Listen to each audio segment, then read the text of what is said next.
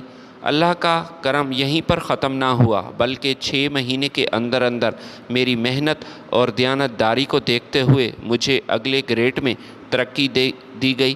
میرے حالات اب بدلنے لگے تو میری بیوی کو بھی اپنی غلطی کا احساس ہوا۔ وہ بچوں کو لے کر واپس آئی اور میرے پیروں میں گر کر مجھ سے معافی مانگی۔ اس موقع پر میں نے بابا جی کے کہنے پر اسے معاف کر دیا۔ بابا جی نے مجھے سمجھایا تھا کہ درگزر کرنا یہ مومن کا شیوا ہے۔ میں نے اپنی بیوی کو معاف کر دیا اور ہم دوبارہ ایک خوشحال زندگی گزارنے لگے۔ لیکن بابا جی اب بھی میرے ساتھ ہی رہتے تھے۔ وہ پچھلے کئی مہینے سے میرے ساتھ تھے۔ وہ میرے بچوں کے لیے ایک دادا بن چکے تھے اور میرے گھر کی برکت بن چکے تھے۔ ایک دن بابا جی میرے پاس آئے اور ان کی آنکھوں میں ایک عجیب سی اداسی تھی۔ میں نے وجہ پوچھی۔ انہوں نے دھیمی آواز میں کہا، بیٹا اب میرا وقت قریب معلوم ہوتا ہے۔ میرا دل چاہتا ہے کہ میں ایک بار اپنے پرانے گھر جاؤں، اپنے بیٹے کے حالات معلوم کروں۔ میں یہ دیکھنا چاہتا ہوں کہ میرا بیٹا تیمور کن حالات میں زندگی گزار رہا ہے۔ کیا وہ سدھر گیا؟ کیا اس نے مجھے تلاش کیا؟ کیا وہ اب بھی اسی دلدل میں ہے یا اسے ہوش آ گیا؟ میں نے انہیں بہت سمجھایا کہ وہاں جانے کا کوئی فائدہ نہیں۔ وہ لوگ آپ کی قدر نہ پہلے کرتے تھے نہ اب، اور انہوں نے تو آپ کو تلاش کرنے کی بھی کوشش نہ کی، لیکن ان کی بے چینی دیکھ کر میں انکار نہ کر سکا۔ میں نے اپنی گاڑی نکالی اور انہیں گاڑی میں بٹھایا، اسی پرانے محلے کی طرف چل پڑا جہاں سے یہ ساری داستان شروع ہوئی تھی اور پہلی بار میں نے بابا جی کو جہاں دیکھا تھا۔ گاڑی جب پرانے محلے کی گلیوں میں داخل ہوئی تو فضا میں عجیب سی گھٹن کا احساس ہو رہا تھا۔ وہ گلیاں جہاں کبھی زندگی کی چہل پہل ہوا کرتی تھی، آج وہاں ایک عجیب سی خاموشی طاری تھی۔ میں گاڑی چلا رہا تھا اور برابر والی سیٹ پر بیٹھے بابا فیض احمد کی نظریں کھڑکی سے باہر جمی ہوئی تھیں۔ ان کے ہاتھ تسبیح پر تیزی سے چل رہے تھے اور ہونٹوں پر مسلسل بس ایک ہی دعا تھی جس کو میں نہیں جانتا۔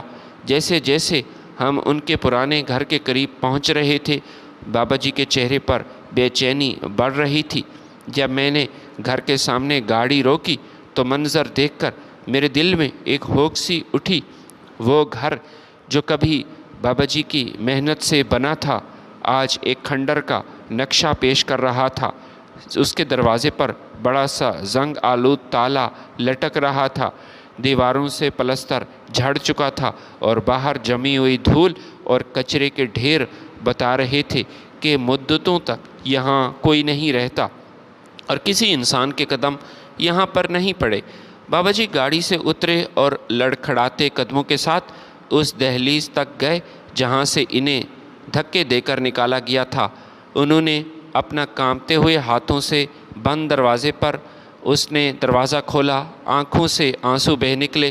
تیمور میرا بیٹا کہاں ہے؟ وہ دھیمی آواز میں اپنے بیٹے کو پکار رہا تھا، جیسے ان کا بیٹا شاید اندر موجود ہو، ان کی آواز سن لے گا۔ اسی اثناء میں سامنے والے گھر سے ایک ادھیڑ عمر کا شخص باہر آیا۔ اس نے جب بابا فیض احمد کو دیکھا تو وہ حیران ہوا۔ فیض احمد صاحب، آپ اور یہاں؟ آپ کہاں چلے گئے تھے؟ اس نے حیرت اور دکھ کے ملے جلے تاثرات کے ساتھ پوچھا اور دوڑ کر اس نے بابا جی کو گلے سے لگا لیا۔ یہ بابا جی کا پرانا پڑوسی تھا۔ بابا نے روتے ہوئے بتایا، بیٹا میرا تیمور بیٹا کہاں ہے اور یہ گھر کیوں بند ہے؟ یہاں کوئی کیوں نہیں رہتا؟ کیا میرا بیٹا کہیں چلا گیا؟ پڑوسی نے ایک ٹھنڈی آہ بھری اور ہمیں اپنے گھر کے سامنے پڑے ایک بینچ پر بیٹھنے کا اشارہ کیا۔ اس نے کہنا شروع کیا، فیض احمد، آپ کے جانے کے بعد تو جیسے اس گھر پر کسی کی بد دعا لگ گئی تھی۔ وہ جو تیمور اس کا جو ایک نشائی دوست تھا جسے وہ اپنا بھائی سمجھتا تھا اور جس کی خاطر اس نے آپ کو گھر سے نکالا تھا، اس دن جو مہمان گھر پر آئے ہوئے تھے اسی نے تیمور کی پیٹھ میں چھرا گھونپا۔ وہ تیمور کی بیوی کے ساتھ مل کر گھر کا سارا زیور اور قیمتی سامان لے کر فرار ہو گیا۔ یہ سن کر بابا جی کے منہ سے ایک چیخ نکلی۔ پڑوسی نے اپنی بات جاری رکھی۔ بیوی کی بے وفائی اور دوست کی غداری نے تیمور کو کہیں کا نہ چھوڑا۔ وہ جو پہلے ہی نشے کی لت میں تھا اب بالکل پاگل ہو گیا تھا۔ اس نے لوگوں سے ادھار مانگنا شروع کیا۔ گھر کا فرنیچر اور باقی سامان آہستہ آہستہ وہ بیچنے لگا۔ وہ گوشۂ تنہائی میں رہنے لگا، اب کسی سے نہیں ملتا تھا۔ نشہ پورا کرنے کے لیے وہ پیسے جمع کرنے لگا۔ ایک ایک کر کے اس کے تمام دوست اسے چھوڑ گئے، کیونکہ اب اس کے پاس لٹانے کے لیے کچھ نہیں بچا تھا۔ وہ اکثر گلیوں میں پاگلوں کی طرح گھومتا، آپ کا نام لے کر روتا، لیکن تب تک بہت دیر ہو چکی تھی۔ اس میں طاقت نہیں تھی کہ وہ چل سکے اور آپ کو تلاش کر سکے، لیکن وہ پچھتا رہا تھا اپنی غلطی پر۔ بابا جی کا سر جھک گیا، وہ دھاڑے مار کر رونے لگا۔ پڑوسی کی آواز بھر آئی۔ پھر ایک دن وہ اپنے کمرے میں گیا، باہر نہ آیا۔ 3 سے 4 دن گزر چکے تھے، وہ اپنے کمرے میں تھا۔ ہمیں پریشانی لاحق ہوئی، ہم نے پولیس کو بلایا، دروازہ توڑا گیا۔ اندر کا منظر دیکھ کر سب کی روح کانپ گئی۔ تیمور اسی بستر پر مردہ حالت میں پڑا تھا جہاں کبھی وہ عیاشی کرتا تھا۔ اس کی لاش کو سنبھالنے والا کوئی اپنا گھر میں موجود نہیں تھا۔ ہم محلے والوں نے مل کر اسے غسل دیا اور پھر دفنایا۔ یہ خبر کسی ایٹم بم کی طرح بابا جی پر گری۔ وہ شخص جو ہمت کا پہاڑ تھا دم بھر کر ڈھیر ہو گیا۔ انہوں نے تڑپ کر کہا، مجھے میرے بیٹے کی قبر پر لے چلو، مجھے اپنے تیمور کے پاس جانا ہے۔ میں نے بابا جی کو سہارا دیا اور ہم قریبی قبرستان پہنچے۔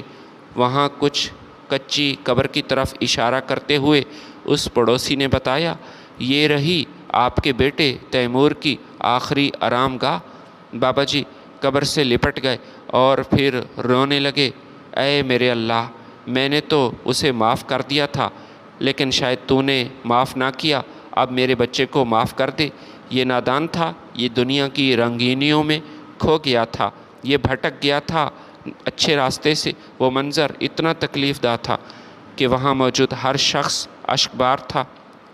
گھنٹوں وہاں بیٹھ کر دعائیں مانگنے کے بعد جب ہم گھر واپس پہنچے تو بابا جی بالکل خاموش ہو چکے تھے۔ ان کی زندگی کا جیسے اب مقصد ختم ہو گیا۔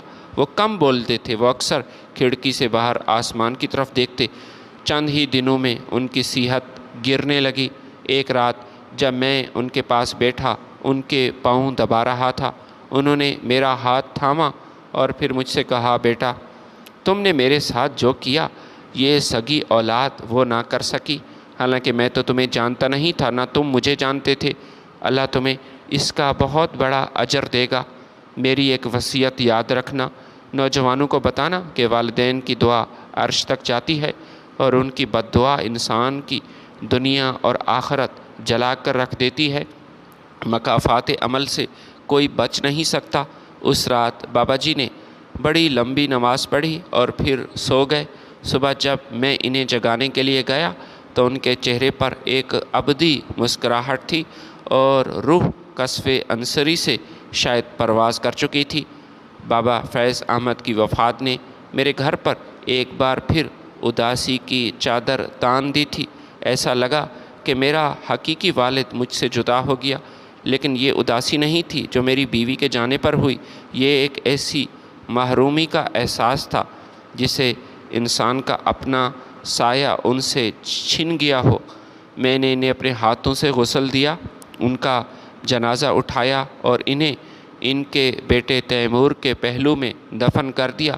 تدفین کے بعد جب میں گھر واپس آیا تو مجھے ہر کونے سے ان کی آواز سنائی دیتی تھی۔ ان کی نصیحت مجھے یاد تھی، جائے نماز پر پڑھی ان کی وہ تسبیح، وہ خالی گلاس جس میں وہ دودھ پیتے تھے اور ان کی وہ پرانی ٹوپی، ہر چیز ان کی موجودگی کا پتہ دے رہی تھی۔ میری بیوی جو اب مکمل طور پر بدل چکی تھی، وہ اب بھی بابا جی کے جانے پر بہت غمزدہ تھی۔ اس نے مجھ سے کہا، میں نے کبھی نہیں سوچا تھا کہ ایک اجنبی انسان ہمارے گھر کی اتنی بڑی برکت بن جائے گا اور ہمارا یہ ٹوٹا ہوا گھر پھر سے جڑ جائے گا۔ ان کے آنے سے نہ صرف تمہاری نوکری تمہیں واپس ملی، تمہاری پروموشن ہوئی، بلکہ ہمارے گھر میں وہ سکون آ گیا جو دولت سے نہیں خریدا جا سکتا۔ میں خاموشی سے یہ سب سنتا رہا، کیونکہ میں جانتا تھا بابا جی صرف ایک انسان نہیں بلکہ اللہ تعالیٰ کی طرف سے بھیجا گیا ایک امتحان اور ایک رحمت تھے۔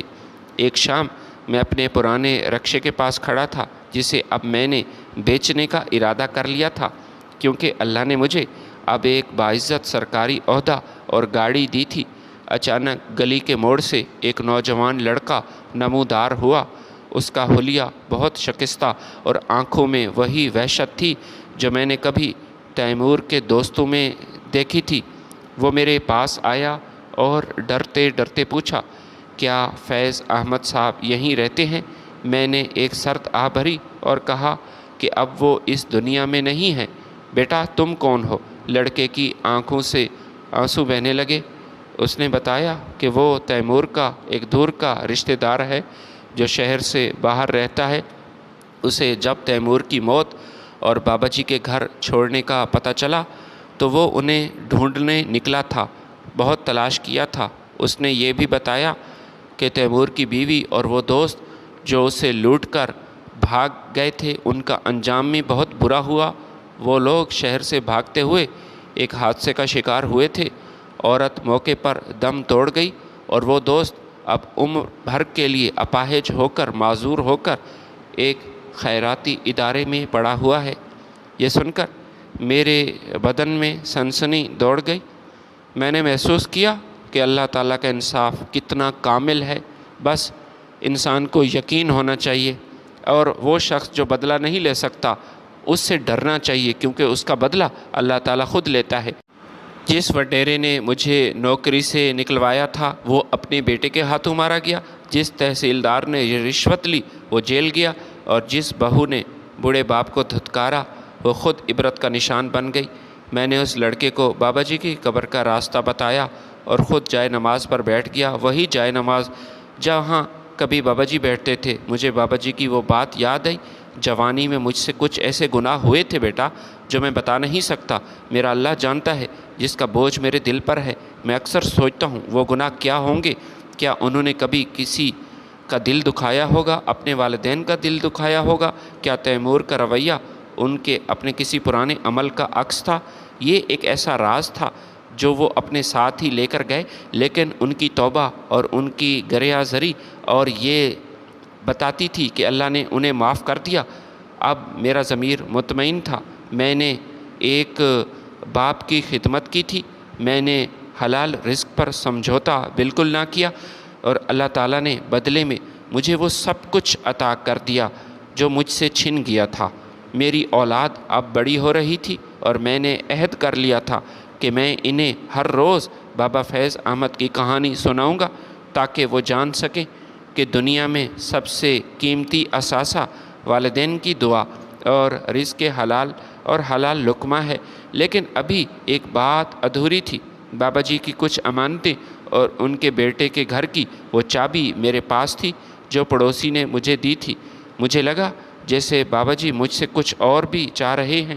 بابا فیض احمد کو بچھڑے کئی ہفتے بیت چکے تھے، لیکن ان کی یادیں میرے گھر کی فضاؤں میں آج بھی خوشبو کی طرح بسی ہوئی تھی۔ ایک صبح میں نے فیصلہ کیا کہ اب وقت آ گیا ہے بابا جی کو اس امانت کو ٹھکانے لگایا جائے جو پیچھے چھوڑ گئے تھے۔ وہ پرانی چابی جو ان کے بیٹے کے اجڑے ہوئے مکان کی تھی، میرے ہاتھ میں کسی بھاری بوجھ کی طرح مجھے یہ چابی محسوس ہو رہی تھی۔ میں نے اپنی بیوی کو اپنے ساتھ لیا اور ایک بار پھر اس محلے کا رخ کیا جہاں دکھ اور عبرت کی یہ داستان شروع ہوئی تھی۔ جب ہم اس بوسیدہ مکان کے سامنے پہنچے تو محلے کے چند بچے وہاں کھیل رہے تھے۔ زنگ آلود تالا کھولتے وقت میرے ہاتھ کانپ رہے تھے۔ جیسے ہی دروازہ میں نے کھولا، ایک حبس زدہ بدبو اور برسوں کی جمی ہوئی دھول نے ہمارا استقبال کیا۔ گھر کے در و دیوار چیخ چیخ کر تیمور کی بربادی اور بابا جی کی مظلومیت کی گواہی دے رہے تھے۔ ٹوٹا ہوا فرنیچر، بکھرے ہوئے برتن اور دیواروں پر لٹکی ہوئی پرانی تصویریں ایک ہنستے بستے گھر کے اجڑنے کا نوحہ لگ رہی تھی۔ کمرے کے ایک کونے میں مجھے بابا جی کا وہ پرانا صندوق ملا جسے تیمور نے شاید ایسے ہی بے ضروری سمجھ کر نہیں کھولا تھا۔ میں نے اسے کھولا تو اس میں کچھ پرانی کتابیں، بابا جی کی ایک بوسیدہ شیروانی اور کچھ کاغذات تھے۔ ان کاغذات کے درمیان ایک خط ملا جو بابا نے شاید اپنی زندگی کے آخری ایام میں میرے لیے لکھا تھا، مگر کبھی یہ خط مجھے دے نہ پایا۔ خط کے الفاظ کچھ یوں تھے: میرے پیارے بیٹے، میں جانتا ہوں جب تم یہ خط پڑھو گے میں شاید زندہ نہیں رہوں گا، منو مٹی تلے سو رہا ہوں گا۔ تم نے میری وہ خدمت کی جو آج کے دور میں خواب معلوم ہوتی ہے۔ میں نے تمہیں بتایا تھا میری جوانی کے گناہ مجھے تڑپاتے ہیں۔ آج وہ بوجھ میں ہلکا کرنا چاہتا ہوں۔ میں نے بھی اپنی جوانی کے نشے میں اپنے باپ کی ایک نصیحت ٹالی تھی اور ان کے بڑھاپے میں انہیں وہ وقت نہ دے سکا جس کے وہ حقدار تھے۔ وہ بیمار تھے، اکثر مجھ سے کہتے تھے کہ فیض بیٹا میرے پاس بیٹھ جاؤ، میں تم سے باتیں کرنا چاہتا ہوں، لیکن میں زیادہ ہی مصروف تھا۔ تیمور کا رویہ شاید میرے اسی عمل کا قرض تھا جو مجھے وصول ہوا۔ بیٹا، زندگی ایک گونج ہے، جو تم بولو گے وہی پلٹ کر آئے گا۔ میں نے یہ گھر اور اپنی چھوٹی سی زمین جو شہر کے دوسرے کونے میں ہے تمہارے نام کر دی ہے۔ اسے کسی نیک کام میں صرف کرنا تاکہ یہ میرے اور تمہارے لیے صدقہ جاریہ بن جائیں۔ یہ سن کر میری آنکھوں سے آنسو جاری ہوئے۔ میں خط پڑھ رہا تھا، ساتھ ساتھ رو رہا تھا۔ میں نے اسی وقت فیصلہ کیا کہ میں اس منحوس سائے والے گھر کو فروخت کروں گا اور اس سے ملنے والی رقم اور بابا جی کی چھوڑی ہوئی زمین پر ایک گھر تعمیر کروں گا۔ یہ ایک یتیم خانہ ہوگا اور اس کے علاوہ ایک اولڈ ہوم ہوگا جہاں لاوارث بوڑھے اور بزرگ عورتیں رہیں گی۔ مہینوں کی محنت کے بعد وہ عمارت تیار ہو چکی تھی۔ آج وہاں درجنوں ایسے بزرگ رہتے تھے اور ایسے بچے جن کے سر پر باپ کا سایہ موجود نہیں تھا۔ میں ہر شام وہاں جاتا ہوں، ان بزرگوں کے پاس میں بیٹھ جاتا ہوں، ان سے بات کرتا ہوں اور مجھے ایسے محسوس ہوتا ہے جیسے ہر چہرے میں بابا فیض احمد مجھے دیکھ کر مسکرا رہے ہیں اور مجھ سے خوش ہیں۔ میری اپنی زندگی اب مکمل طور پر بدل چکی ہے۔ میرا بیٹا جو اب بڑا ہو رہا ہے وہ اکثر مجھ سے پوچھتا ہے، ابا آپ ان بزرگ کی اتنی خدمت کیوں کیا کرتے تھے؟ میں اسے اپنے پاس بٹھا کر یہی کہتا ہوں، بیٹا یہ وہ بوٹی ہے جسے آج میں بو رہا ہوں تاکہ کل جب تم جوان ہو جاؤ، بڑے ہو جاؤ تو تمہیں پتہ چلے کہ والدین کی عزت کیا ہوتی ہے۔ حرام رزق سے بچنے کا انعام اللہ تعالیٰ نے مجھے یہ دیا کہ میری اولاد وہ میری فرما بردار ہے۔ آج میرے لیے آنکھوں کی ٹھنڈک ہے۔ وہ وڈیرا، وہ کرپٹ تحصیلدار، وہ بے وفا بہو اور وہ نافرمان بیٹا سب تاریخ کے کوڑے دان میں عبرت کا نشان بن چکے ہیں، لیکن ایک ایماندار کلرک اور ایک صابر باپ کا نام آج بھی لوگوں کی دعاؤں میں شامل ہے اور وہ دعاؤں کی صورت میں آج بھی زندہ ہے۔ ویڈیو اگر پسند آئی تو لائک اور شیئر ضرور کیجیے گا۔ ملتے ہیں آپ کی خدمت میں نئی ویڈیو کے ساتھ، تب تک کے لیے اجازت دیجیے۔ اللہ حافظ۔